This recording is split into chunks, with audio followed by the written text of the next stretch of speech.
in 3, 2, 1. The gradual imprisonment of animals disrupts their natural order, and it assumes the higher form of authority when it forces these animals to be subservient. It is an act we shall not stand for, proud to propose. I'm going to be forwarding 2 arguments in this speech today. Firstly, on the moral framework, and secondly, on why the natural order is important to be preserved. But before that, a few pieces of setup. So what does domestication actually look like? We think that it looks like generations and centuries down the line, continuing to house and live alongside these animals, right? It looks like them targeting specific species, for example, cats and dogs, and it looks like way back then, it was like cavemen targeting wolves to befriend them, and now they domesticated them into dogs, right? So it looks like the gradual imprisonment of these lives and the freedom of these animals, and this is what we oppose, right? It looks like them keeping and trapping them in the households of humans, right? So note that animals do have rights to an extent in status quo, right? Because we do have organizations that seek to protect them, and we condemn those that abuse and exploit them, right? Because we wish for these animals to be in better living conditions, right? And we attach emotional value to these animals. So what's our stance in this debate? We don't just believe that the domestication of animals currently is bad, but we believe there's always been that. So which is to say, from the very moment we took animals out of their natural habitats and enslaved them in our homes, we have committed an immoral act. And we oppose the deliberate shift of the natural order, where humans specifically incarcerate and cage the freedom of these animals generationally. So understand that this is a morality motion, right? We don't have to prove that people will follow this code of conduct. We just simply believe that it's immoral, right? While OP has to defend all entailing forms of domestication.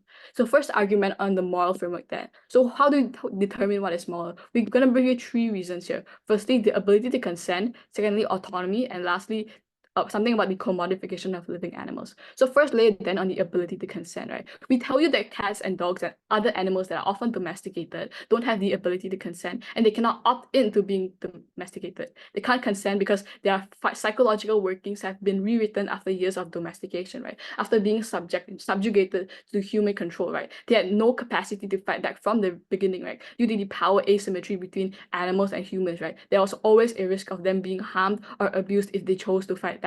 And thirdly, humans often left them no choice, right? Because humans like destroyed their habitats from the very beginning, right? So insofar as these animals cannot consent, we think we ought to err on the side of caution and let them remain in their natural habitat from the very beginning, right? The way they have been living for the longest times. This is the most appropriate response because you're able to preserve their natural order and the way that ecosystems have been evolved and how natural selection naturally occurs, right? Because recognize that humans probably don't have the best interests of animals at heart. They most probably have their own interests at heart, and often these looks like satisfying their own personal needs, or maybe even things like monetary profit, right? So second layer then on autonomy. We think when you are domesticated, your owners control whatever you do, and oftentimes due to the previously said power asymmetry and the inability to speak up for yourself and communicate what you want, this often looks like these animals having to live in a controlled environment, right? Because you live in your owner's house where they control everything inside, what you can do, what you cannot do, is everything is up to your owner's control, right? Secondly, you often have a dependency on your owners because you have to rely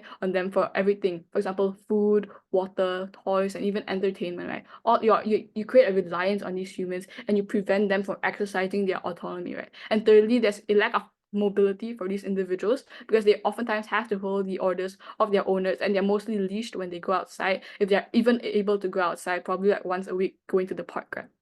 Well, the comparative is, absent of domestication, these animals would continue to live in their natural habitat, allowing them to like roam free if they want to, or allowing them to just interact with their fellow cats and dogs, just talk to them, have fun, and just interact with their fellow peers, right? So right. Lastly, then about the commodification of living animals, because we posit to you what happens when you trade the livelihoods of animals on monetary terms, and this is what usually happens in status quo, right? So what happens is that there's oftentimes increased breeding between dogs and cats when breeders continuously try to meet the demand for these pets and these domesticated animals, right? We think oftentimes bad breeds or not as desirable by consumers are often discarded by like simply the choice of humans, right? And these animals cannot self-determine who survives, and they are rather discriminated upon by their color of their fur or just like their physical characteristics, right? And oftentimes these animals are subjected to poor treatment before even entering the houses of these owners, because oftentimes in these breeding centers, breeding facilities, they are subjected to things like confinement, overcrowding, and other forms of like cruelty just to maximize efficiency and profitability, right? Before I move on to my second, I'll take a point. 3, 2, 1. no engagement, right? So next then, why is the natural order important to be Okay, preserved? why? Yeah. So is their autonomy even beneficial when at the end of the day they're still subjected to being a prey in the wild compared to like the good living environment when they're breeding? Yeah, they are a prey in the wild, but they still can exercise their bodily autonomy, right? And we think when they have been living in the wild for so long, they're able to develop survival mechanisms to protect themselves from other prey. And it doesn't mean just because there's a prey, they suddenly lose all sense of bodily autonomy and the right to self-determine, right? So why is so back to my second argument then on why the natural order is important to be preserved. We think it's important not to disrupt natural order because in the past, without domestication, these animals would be living freely in the wild and just living to their best lives, right? The natural living conditions of these animals were largely conducive to them because they had a greater ability to interact with the wild, they had a greater ability to roam freely, they had a greater ability to interact with fellow cats and dogs. We posit to you that humans are social creatures, right? We need a human interaction with other people to stay sane. And we think animals are no different, right? And this is something that's locked away on the side of opposition. So why is the natural order here important? Two reasons here. Animals are free and autonomous in nature. So what happens is domestication actively undercuts this and subjugates these animals to the rule of the humans that may not have their best interests in mind. And oftentimes, animals are denied the right to live the life they want to live, denied the right to live the life they intend to live, and instead they live the life that humans intend for them. I think secondly, animals have the right to self-determine, right? But when they are becoming domesticated, human breeders now choose which species lives and which species dies, right? In the past, you would just give each animal, like when they're in the wild, they had a fair chance to fight for themselves through methods of natural selection, right? But what happens through domestication? You introduce unnatural selection based on arbitrary human aesthetic preferences. And this isn't the survival of the fittest anymore. It's rather the survival of those decided by humans, right? I think why is self-determination important? I think insofar as you condemn things like colonialism and slavery for the reason that they deny the right of the people to consent and decide how they live, we don't see why this shouldn't apply to animals, given that we also do currently enshrine animal rights in status quo, right? I think we believe that the removal of this autonomy for arbitrary reasons that just to satisfy your human needs and desires, just to satisfy your need to have a companion, or just to satisfy your need to not be lonely, right? It's immoral because these animals actively now serve no other purpose just to feed into our own happiness and our own selfish ego, right? I think given that there are many other things that can give humans happiness and there are other alternatives in place in status quo that can bring you rather the same level of fulfillment and same level of happiness, we ought not to do this at the expense of the happiness of these animals. We ought not to do this at the expense of the autonomy of these animals, right? We don't see why you should compromise the autonomy and the freedom of animals for this, right? We think this is an inherently immoral act and there is no reason why this should be allowed to occur, right? So for all those reasons, proud to propose.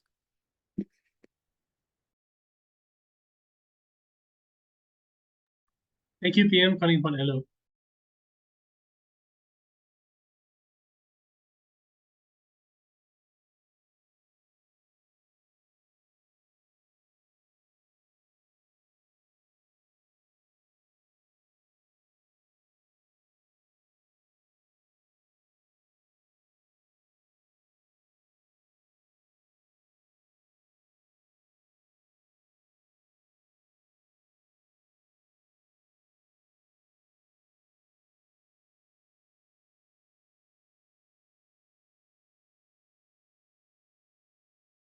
Hello, whenever you're ready. Give me a sec. Okay.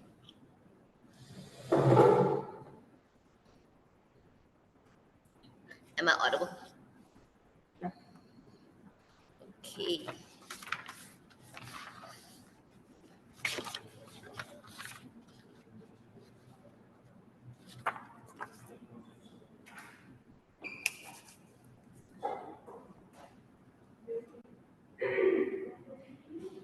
Panel, for the government side to come up here and compare domestication to slavery, we on the opposition side understand that they don't even understand what domestication is at the very first place. So let me talk about, as your leader of opposition today, I'm going to talk about a few things. I'm going to be determining our burden for today, which is how domestication actually has benefited these animals throughout the entire throughout the entire course of humanity benefited them more than it has harmed them. And secondly, what is immorality in the first place, right? We tell you that immorality is when it harms another party. And we tell you that these animals at the very end of the day, they have had less harms put onto them, as these animals would have more harms put onto them in the life in the wild, in the life that proposition wants to put onto them, because we understand that humans no, sorry. So we understand that, okay, so what does domestication look like in the very first place, right? Realize that the domestication has always been a mutualistic relationship, and domestication has always been a relationship of two parties, right?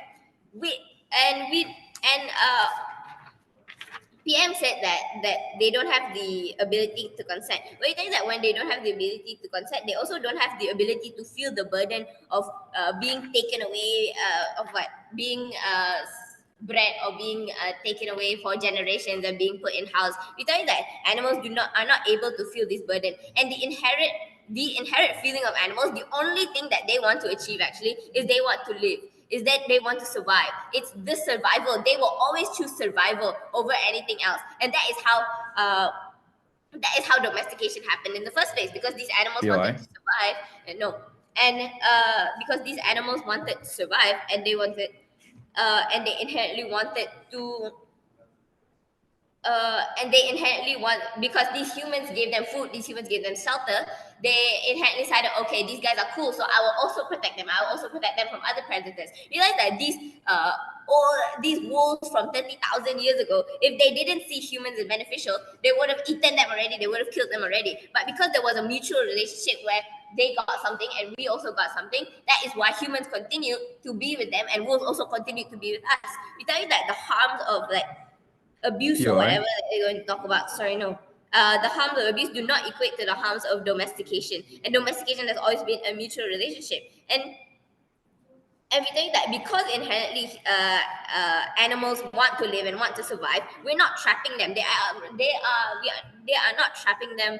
We are not trapping them. They are genuinely just want to be with us because we can protect them and we can help them achieve that choice that they want, that choice of that they want, which is to survive. And their instinct of survival is purely their choice and their autonomy, right? But say that they are actually want to survive in the wild and stuff. We think that I'll take before 6.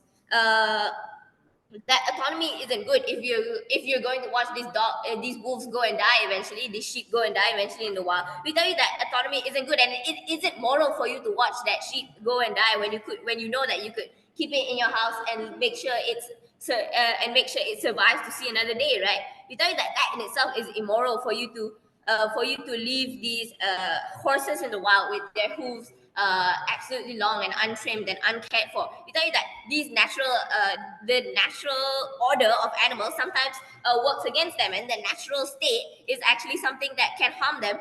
It can harm them without human intervention because of how nature works and how nature is so weird. We tell you that when humans can intervene and actually change them and actually fix them and actually change them and give them purpose in life, we tell you that that's a greater world. That's a more moral world where we can actually live in harmony than actually just leave.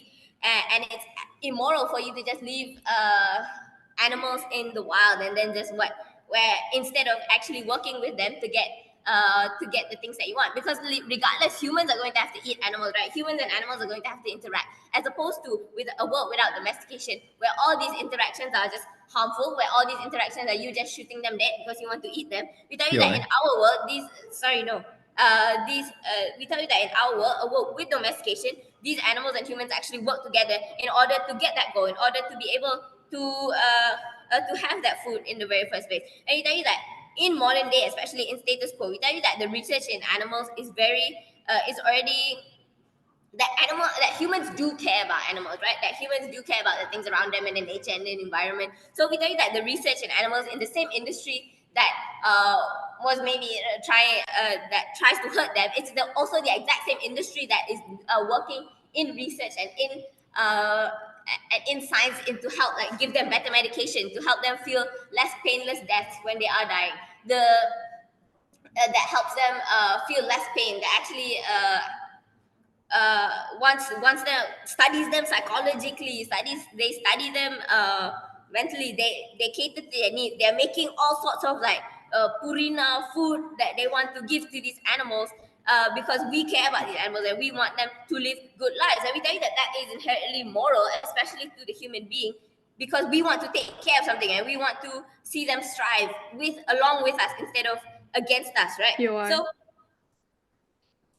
sure. How are animals able to consent into this relationship? You said that animals cannot consent in the very first place, so I don't understand how you're suddenly going to POI me and say animals can consent. Animals, their very inherent instinct is to survive. If you see a cat in a wild, even your cat at home, if you suddenly touch a place that they don't like, they will literally scratch you because their inherent instinct is always first and foremost to survive, regardless of who is like in their house or whatever. We tell you that dogs and cats, that dogs literally see us as just like really weird looking dogs, and like cats also just see us as like weird furless cats with who are kind of stupid. Okay, so we tell you that that's why we believe that because these animals do always are always in. I actually don't know the time. I'm so sorry. If it's almost time, just somebody tell me. So if we tell you that, what does a world without domestication look like, right? So the age of domestication actually brought to us farming, right? Because we had dogs to help us herd these animals, and these animals, these herded animals wanted to be with us because we could give them food. So we tell you that without the existence of domestication, there would be no more farms, which would cause animals would be chased around every day. And I'm sure if you were a sheep, rather than getting your neck mauled off by a tiger, you would rather live a nice fat life where you a nice life and eventually become euthanized at the end of the day, and you can with minimal pain, because like that's what all the vegans are fighting for these days, right? So if everybody's dad is now in the modern world, right, going out to hunt every day, we tell you that this is more harmful to animals and ecosystems in the very first place, because there's no because without domestication there is no idea of you wanting to retain these animals, or you wanting to keep these animals. Domestication is the idea of human beings wanting to the POI. idea of sorry no the idea of human sorry 6 minutes the idea of human beings wanting to take care of these animals. And so when you take away that domestication, when you take away the idea of taking care, already ate, oh my god, and you take care of these animals, who's going to take care of the poor little sheep, guys? Okay, that thank you. I'm so sorry for not timing myself. I totally forgot. Right. Thank you, Hello, for the speech calling upon DPM. Here.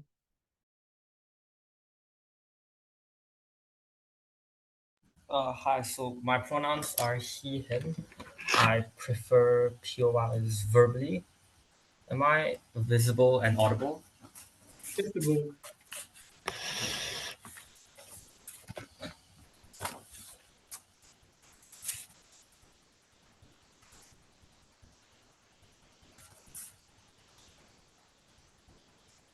I've never had a dog before, but I think that perhaps keeping a dog and feeding it at one specific point in time isn't inherently a bad thing. But when you look at generations down the line, when you look at the gradual imprisonment that these animals face, that when you confine, you shackle the imprisonment, the freedom of these specific animals, I think that is the greatest sin of all time, something which opposition could never fully confront with.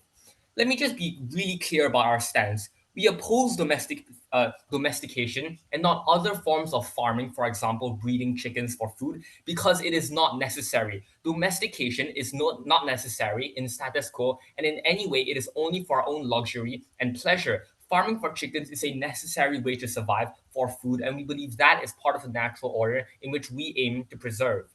From the top of this speech, two strategic observations. Firstly, notice how extremely uncharitable and inaccurate opposition was. Their characterization of animals is completely wrong. Like, please watch a documentary of David Attenborough. These animals have been specifically hardwired and evolved over time to be trained to survive in any biome, in any specific habitat. They're not some extinct animal that's about to die. Like, literally, all of your characterization was similar to that of a dodo, and look at what it is now, freaking extinct. Secondly, you are prioritizing the wrong specific actor. What opposition's entire case hinges upon was that if these specific domesticated animals are the main crux of the problem, if you see a sheep getting eaten by a lion, you should protect that sheep. But we think that's the wrong actor. Even if you can protect the most vulnerable, the sheer scale of which that the natural order exists in is far more reliable. We want to protect the food chain. They want to protect a specific vulnerable actor. And the reason why scale exists over specific vulnerability, I will explain later. I want to dive into two grounds in this debate.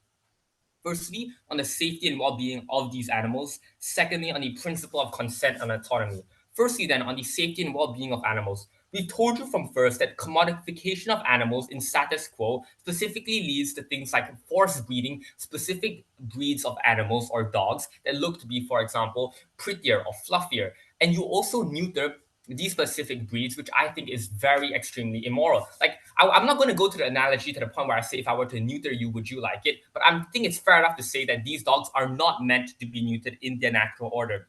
Their response was they're better off in status quo because they're being fed A5 Wagyu and premium sushi. I have three responses to this. Firstly, the evolution of natural order is precarious yet stable, and it overrides this in an entirely logical sense. What do I mean by this? The evolution of natural order is how animals react to stimulus in their natural environment. If they were to shift biomes, their bodies, their genetics would also shift. That means that over time, yes, while animals just form, a lot of them get preyed on. But as time forms, as the genetics slowly shift, as their physical characteristics slowly shift to be able to survive, they adapt to their current environment, meaning the point at which you take them from their domestication is the point at which they're most suited to their current environment because millions of years of evolution has made it so. Yes, it's precarious, which is why domestication takes out these animals and harms them even more. It is also stable if we were to leave it on their own because self-adaptation and self-management is what we think is key. Second response,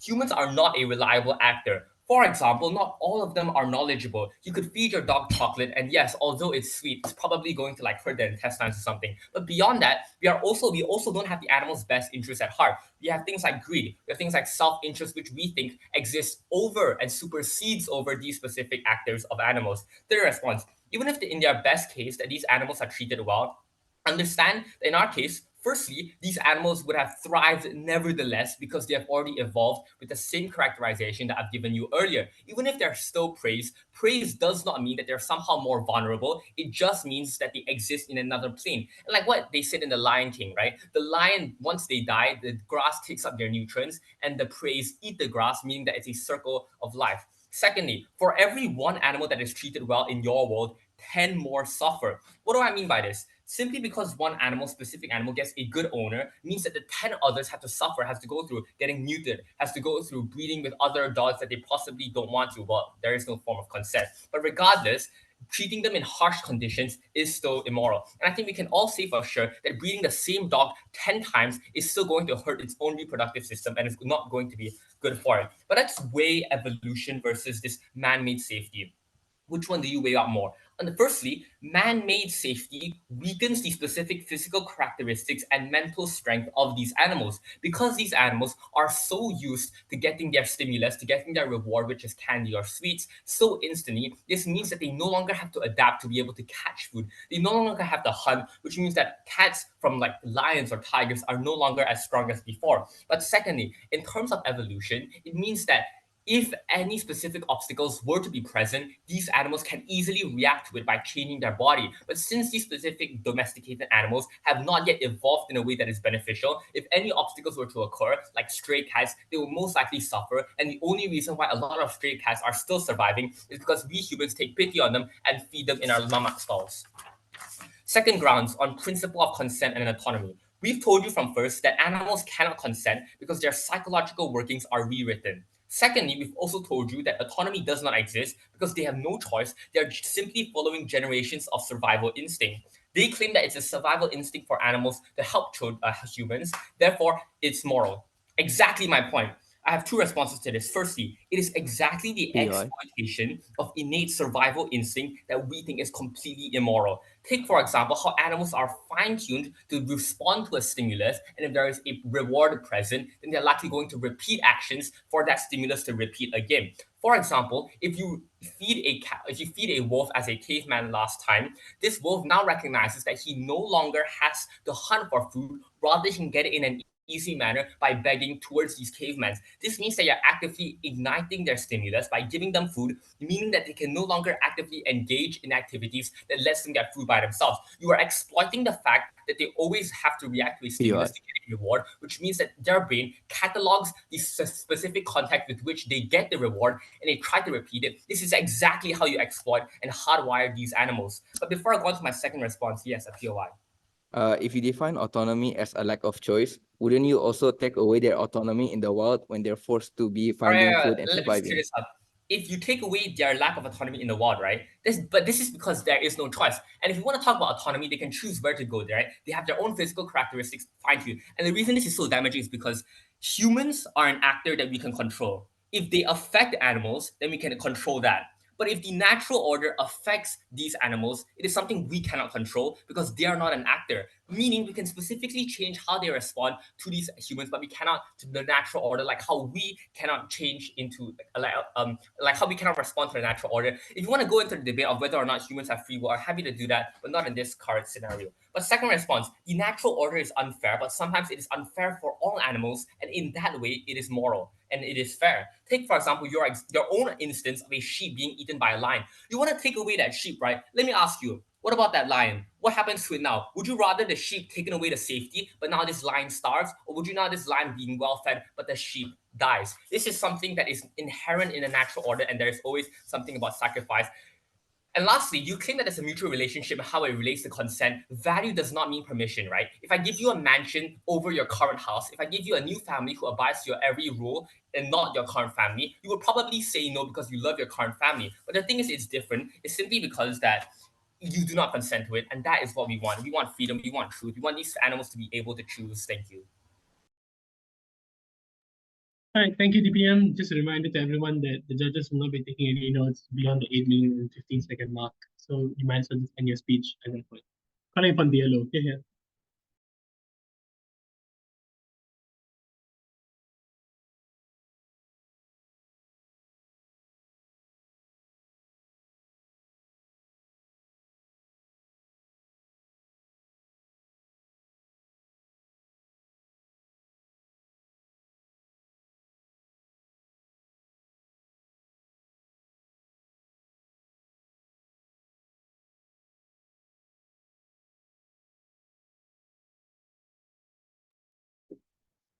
First of all, I think we've already established that animals cannot really consent to like how they will live at the end of the day. But even if we were to fight about the idea of consent, right?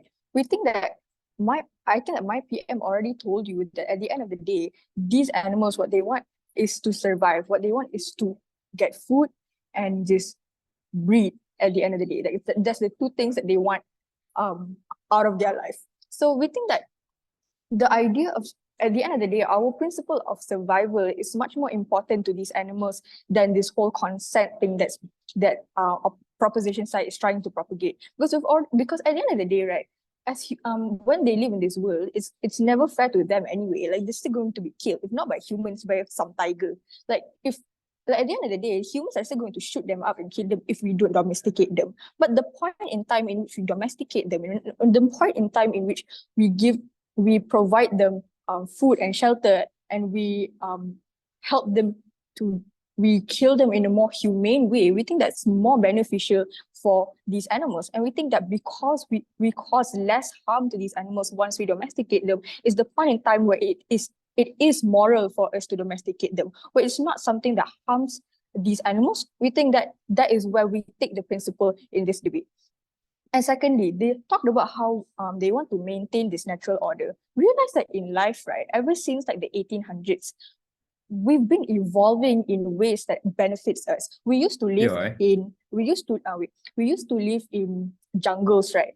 Okay, so if you want to maintain the natural order so much, we still be living there. So we evolve in ways that benefits us. We think that evolution is more important, not just to POI. humans, but also to animals. To the point in time where they look at this owner and they notice that they can live a more comfortable life, where they don't have to be fighting in these jungles to survive, is the point in time where they can also decide for themselves, where they can also practice bodily autonomy to survive in a way that's more comfortable and luxurious for them. So we also think that it's not something that's inherently harmful to these animals and instead beneficial for them. So that is the point in time where we take this moral part in this debate for this.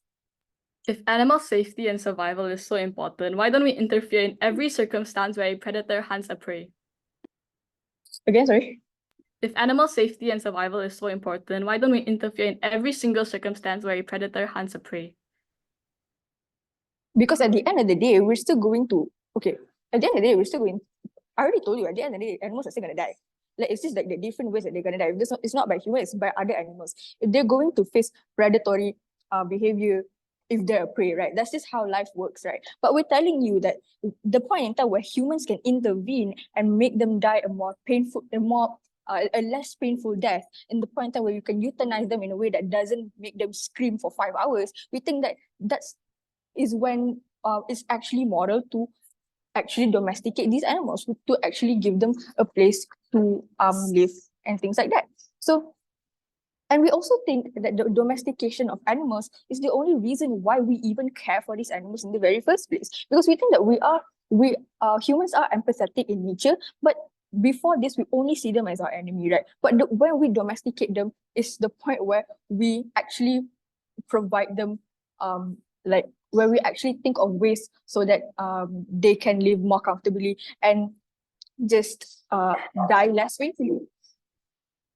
And fourthly, about how they're trying to say that sometimes the mutation of these animals happen, get fluffier dogs and things like that. We think that itself does not happen because of domestication.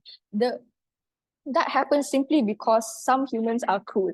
And we also think that there are mitigations in stopping this from happening. The point where we notice that these animals are actually living a painful life because they have a flat face and short legs is when there are other humans who intervene and try to stop this and not breed them even more so that they live more painfully. Okay, so we think that it's different when you keep these dogs at home and like breed them in the farm, right? But we think that in both worlds there are mitigations in order for them to live more comfortably and so that we don't hurt them on our own accords. So we think that even when we kill them, right, we want them to immediately die so that we don't face these animals actually just dying like that. Okay. But is it not possible that on your side, domesticated animals will also face sickness and, for example, like chronic illnesses that also make them suffer for a very long time unless we suggest euthanization? Yeah, but we think that we already told you, right? Like if you see like this dog crying every day, it's the point in time where you like, oh my God, this dog's sick, so I need to take them to the vet.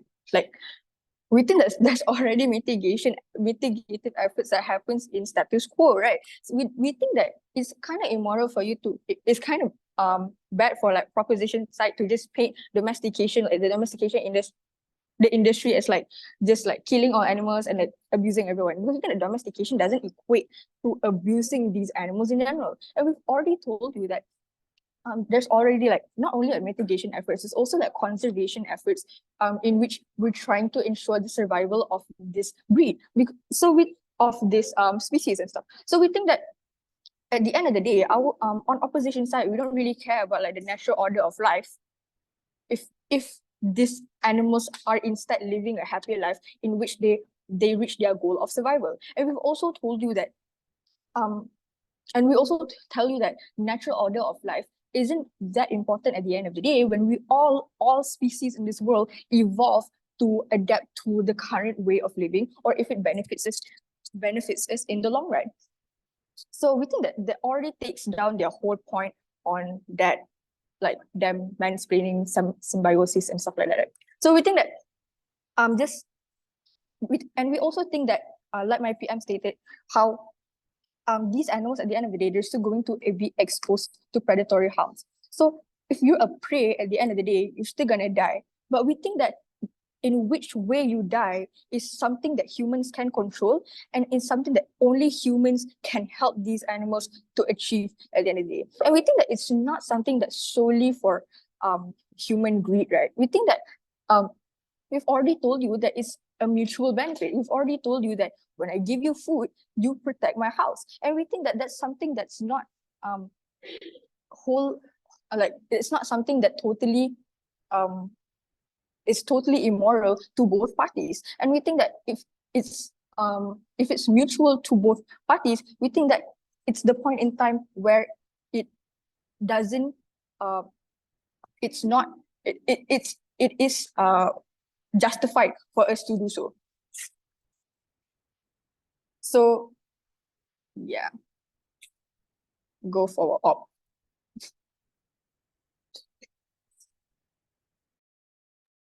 Thank you, Diallo, calling upon Kavi. Yeah.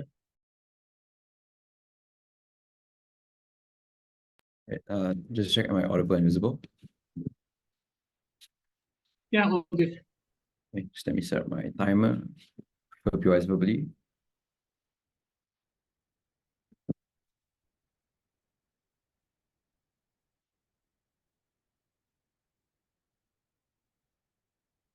Okay, I'll begin my speech in 3, 2, 1.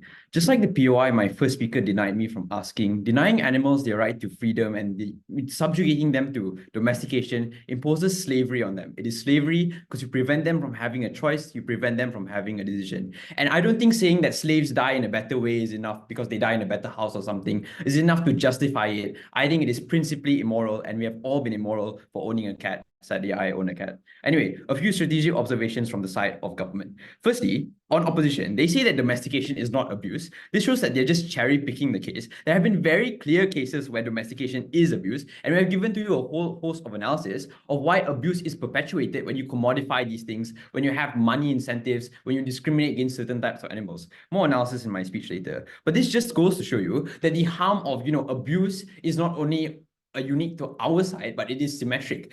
Animals can be abused when they are domesticated, and animals can be abused when they are in the wild. The difference that we told you is that when you are in the wild, the animals have a right to choose for themselves and fend for themselves, whereas when you are domesticated, the autonomy is placed solely on the humans, and you deny the animals of their right to choose. There are also so many logical holes in their case that has not been resolved yet, and third speaker has to do a lot of cleaning up to do. If not, their case cannot stand, because they have still not answered the question that I gave the idea to of my first speaker, which is that if safety of the animals was so important, would you intervene when a wolf is killing a cow or something? Would you give that wolf food, and would you put all animals in a zoo just because safety is so important? Insofar as that question is not answered, there is a very big logical hole in their case that has not been resolved. A few questions are answered in my speech. Firstly, what do animals want? Secondly, is safety of animals more important than freedom? And finally, why do we need to protect the natural order?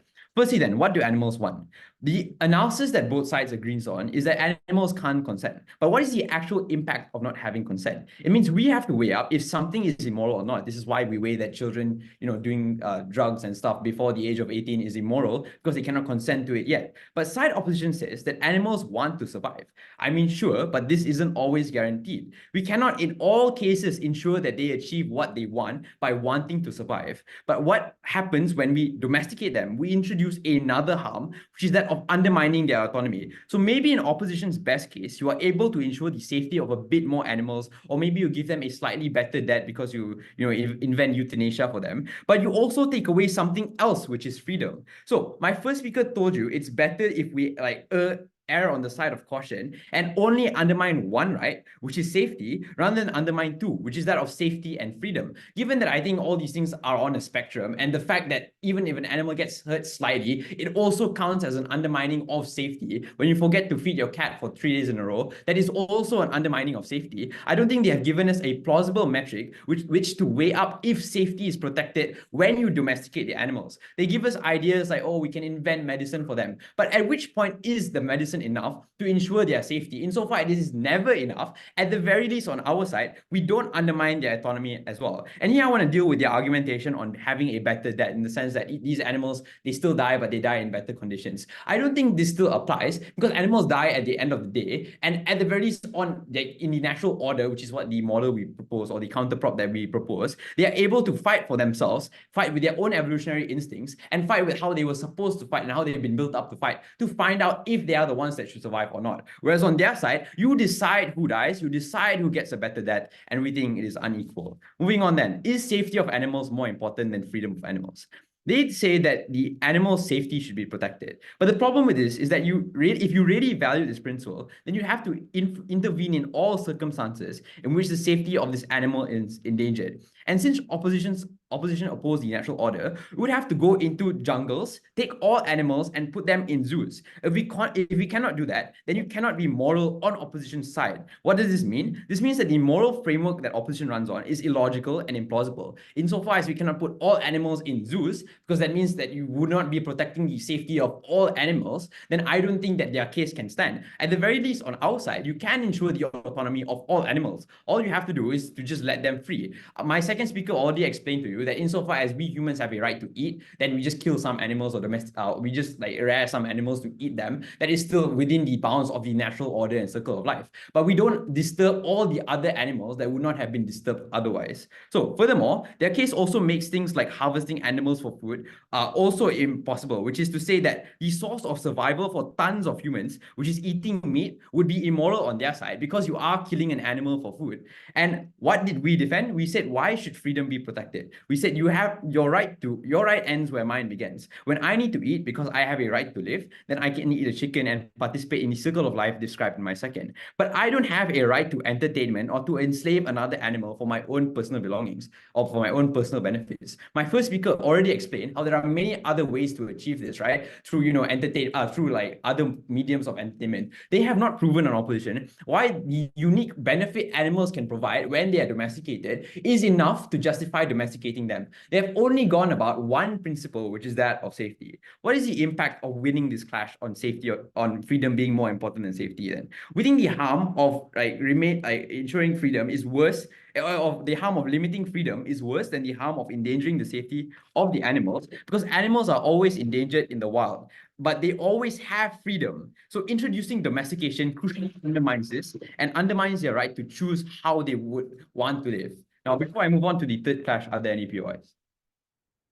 3, 2, 1. Seeing as there are none, our case stands uncontested. So why do we need to protect the natural order?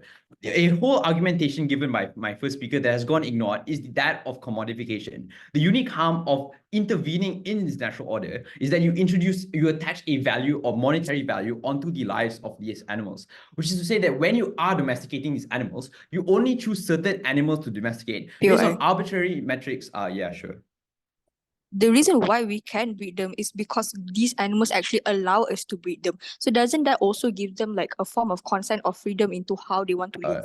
Yeah, we already preempted this. I don't think mind controlling someone and then asking them to have sex counts as them agreeing to it. I think we've already explained to you why at the moment you took these animals out of the jungle and then forced them to work under the metrics you want them to work, under the metrics and behavioral mechanisms that humans want them to work, that was already immoral and that has already undermined their right to choose. Furthermore, I think you already explained that the right to consent doesn't exist in your second. I don't know why you still want to defend it here. So again, the unique harm of intervening in this natural order is commodification.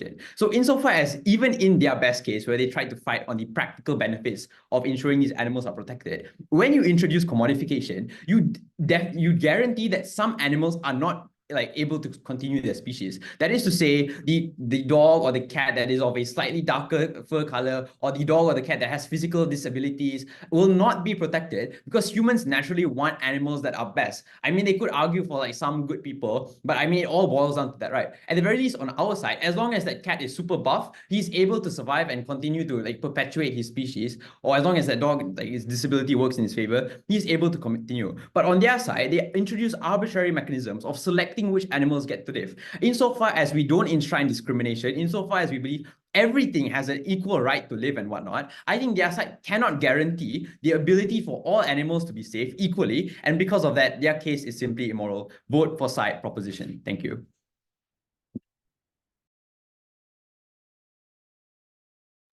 Thank you, Kavi. Calling upon Obvid. Here.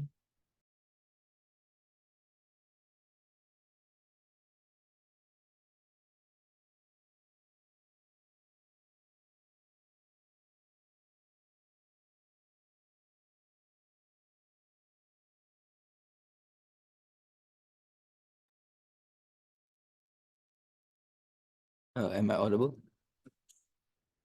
Yep, you can. Right, give me a minute.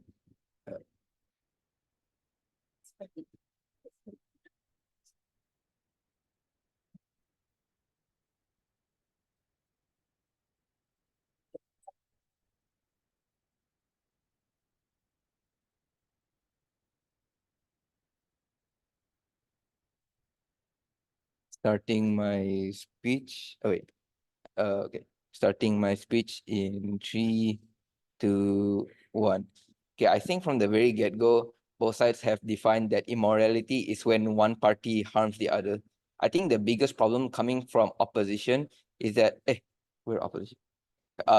Coming from Gov is that the harms that are defined by side government is that it harms the natural order. It is a form of slavery, and it takes and it stifles evolution. But I don't see how animals can feel the burden of being they're having their natural order disrupted. I don't understand how they are able to rationalize that animals are able to feel the burden of being generationally trapped when they're living comfortably eating food. I don't think that the animals can feel the burden of being commodified when all they're doing is just existing, eating, and being with humans. All right. So side's opposition entire harms is contingent on the fact that animals can feel these harms that they propagated, and that we talk about how, and we argued that the problem with the choice of freedom is that it's very hypocritical because they define the lack of autonomy as a lack of choice, right? Therefore, won't you be in the wild, be forced to survive? Not won't you have no choice to be happy in the wild? And in domestication, we just take away that choice.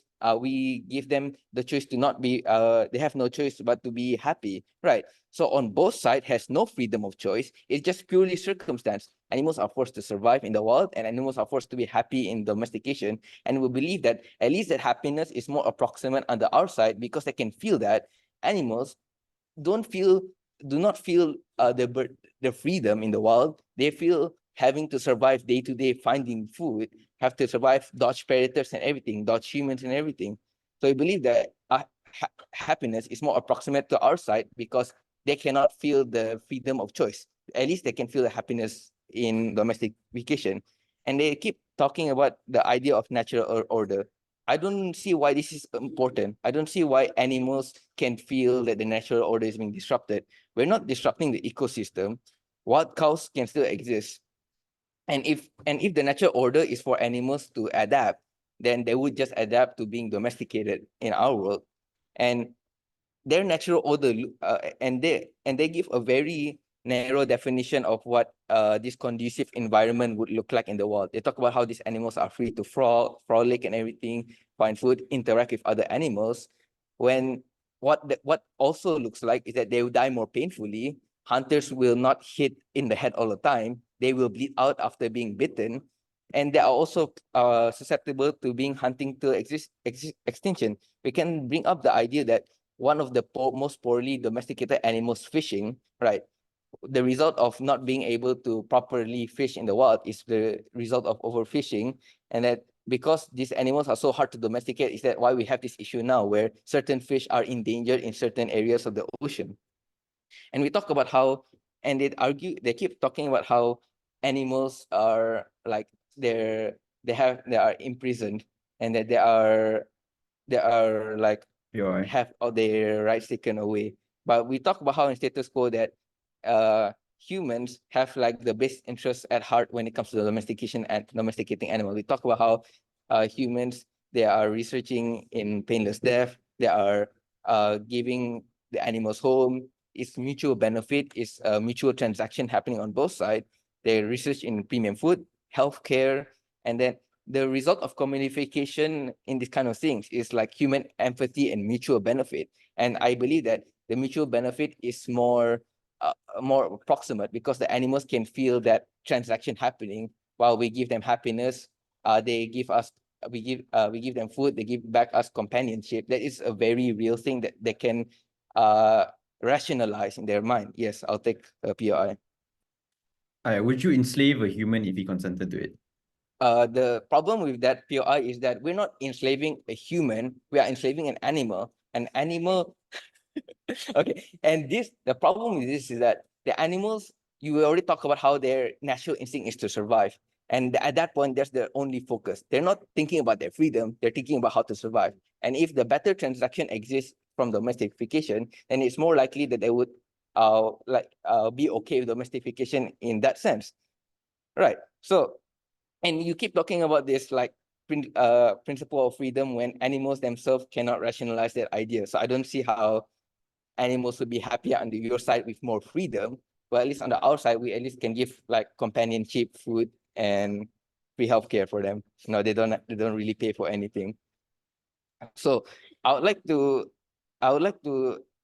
weigh out like the harm presented by side government. Is that the harms that exist under side government, while in their best case, that is true that the natural order may be disrupted, that these animals have no freedom, we believe that these harms exist under their side, but it's not felt by the animals.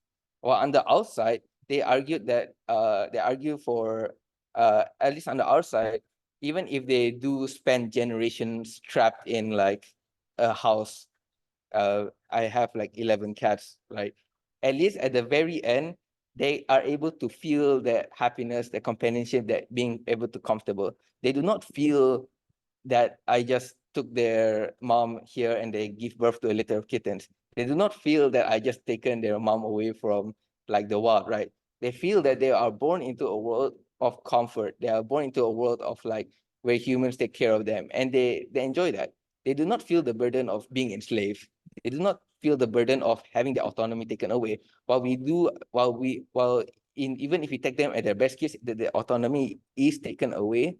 We already argued that it's a bit hypocritical that they argued that the lack of choice is a lack of autonomy, because in the wild you're also like forced to survive. So we believe that animals have no freedom of choice in the end of this debate. So I believe that under side opposition, we are able to bring the idea that bring to the table the idea that at least on the outside there exists humans incentive to like improve the life of the animals for mutual benefit, like healthcare and everything, and that the idea that domestication, that some people domesticate animals for their own happiness, it's okay. That we don't care if like humans like take a cat out of the street because they like it. If the animal is happy, they are comfortable with it, it's mutual, right? We're not like putting chains on animals. They can still like, display when they are not happy with their current environment, and they're still like animal rights support group that like take care of like this abusive situations. Even on the outside, animals are able to comprehend their happiness more compared to side government, where somehow animals suddenly understand that they have rights. Suddenly, these animals have their freedom taken away, that their ancestors were living freely. So I don't believe that. I believe that side opposition is giving a more realistic approach to this motion. So with that, I would like to end my speech. Thank you. Thank you all for coming from Africa.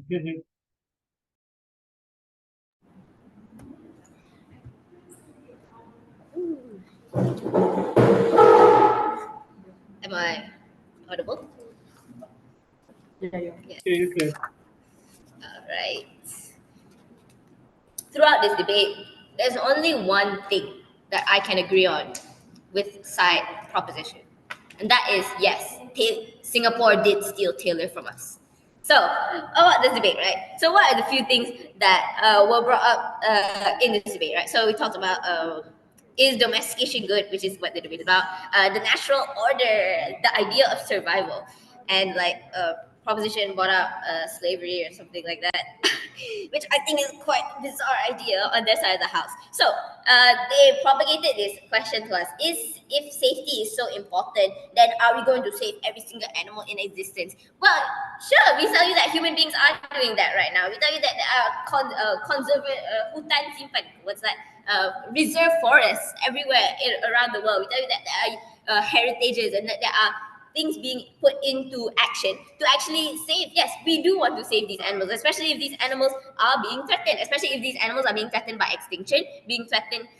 We can actively see that their populations are dwindling. Human beings are actively trying to save, and we are trying to protect every single one of these animals. And we tell you that this protection, we told you before that this protection only exists because of domestication. Because of domestication, that is why human beings care about animals, and that is why we do not see them as an enemy, and that's why fish are friends, not food. And so that's why we believe that under our world, where domestication does exist and where we accept domestication in its true form, its domesticated form, which is just a mutual relationship between two animals, we tell you that there is that without domestication, you create a world where, okay, say that suddenly on their side, they said they wanted to argue that they do have farms on their side. So we tell you that the farm would be more likely to be brutal, and we are more likely to just kill these animals without considering their mental well-being or mental health, psychology or whatever, if they feel pain or not, because we don't care about these animals. We just see them as food. We don't see them as the cute man's best friend or anything like that. We don't see sheep as these little cute animals, because this domestication is what allows humans to care about these animals. It encourages the human race to actually see these animals as something, as like what they said, as higher than slaves, as higher than just an animal. They are a friend. They are something important to us. We tell you that this is what domestication does on our side of the house, and there is no counter coming from them. And so we tell you that the reason is that because of this, also we create these organizations, the organizations that instill safety, the organizations that care about animals. And we tell you that if we wanted to go so bad with this natural order, right? We tell you that if you wanted to go with natural order, then think animals like pandas would be dead. There are so many animals right now that would be dead. And hell, you know what's not natural? This Zoom meeting. This is not natural. So we tell you that the idea of the natural order is not as important as actually maintaining these ecosystems and maintaining the existence of these animals in the very first place and the well-being of this animal. And we tell you that there was no proper engagement or proper takedown to our idea of survival, and the idea that these animals want to survive and these animals want to live. And if they think that their survival is best in the hands of this weird large cat with no fur, then that's when, in the moment when they are actually exercising their authority to survive, they actually do in a little animal way. They are consenting because that is their goal. Their ultimate goal is always to survive at the very end of the day, whether they're in the wild or whether they're at home. They just want to live. So that's why we tell you that on that clash, we win. And again, I did not time myself. Oh my God, it's the morning. I'm so sorry, everybody. So we tell you that, oh my God, seriously? Okay, well, let's just think about it. Would you rather be a cat dying in the wild, or would you rather be Taylor Swift's cat? With that, I thank you. Thank you, off reply, calling from Gov reply. Hi, am I audible? Yeah, clear. All right. Starting in 3, 2, 1. Having to live under circumstances where you are basically a prisoner to your owner, subjugated to their every needs and wants, it's not a life to live. It's not a life you want to live. It's not a life animals want to live, right? A few strategic observations at the top of this speech. This debate is about the morality of the choice, right? It's a principled debate, and it's not contingent on the practical outcomes, right? We ought to prioritize the principles and the morality. And survival is not a principled argument. It literally hinges on practical outcomes. It's unclear what they're thinking, right? I think if they want to hinge their whole case on the benefits that these owners want to give to these animals, I think all we have to prove to win is that most of the time this is not the case, right? I think also note there was a tension in their case because it's unclear why these domesticated animals can feel happiness but not sadness. Like suddenly they can feel happiness when their owners treat them well, but they can't feel sadness when their owners don't.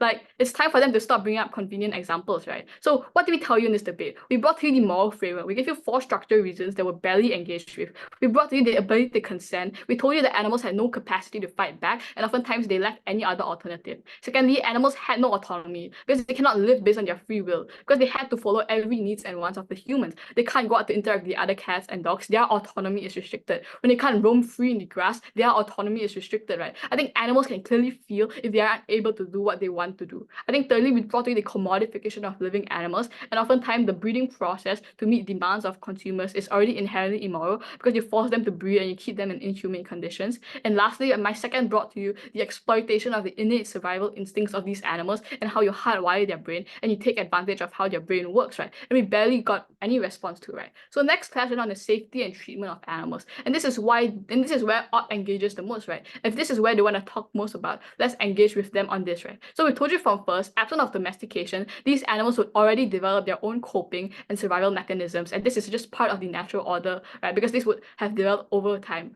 We told you animals didn't need to be trimmed. It's the fact that when humans interfere and started trimming them, then you make them more dependent on us instead, right? This debate had to operate in a world where domestication never occurred in the first place, right? We also told you in second why it's unclear that the safety of sheep and dogs and like other domesticated animals had to be prioritized over the survival of other predators, right? They still never provided this throughout the whole debate, right? I think that secondly, their response to our POI was so wishy-washy, right? Because if they cared so much about the safety of animals, we asked them why didn't they intervene in every single circumstance where a lion kills a zebra in the wild, for example. And if you don't intervene, who are you to choose which animal deserves to live or not, right? I think the answer we got then in reply was too late, but it was still a high burden regardless, right?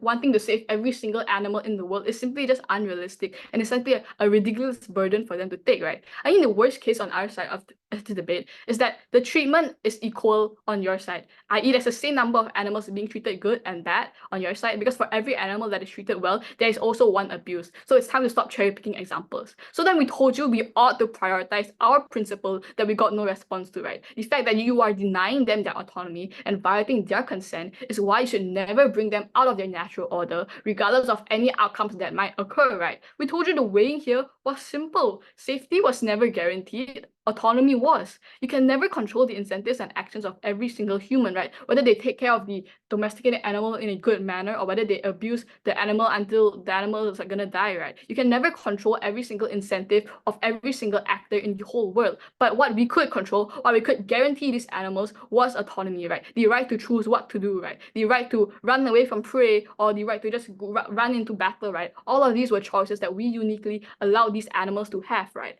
I think all of this was a net good on our side that they still never engaged with, right? So why should you give us the ballot, right? Because safety was never guaranteed, right? Autonomy was, right? So for all those reasons, proud to propose.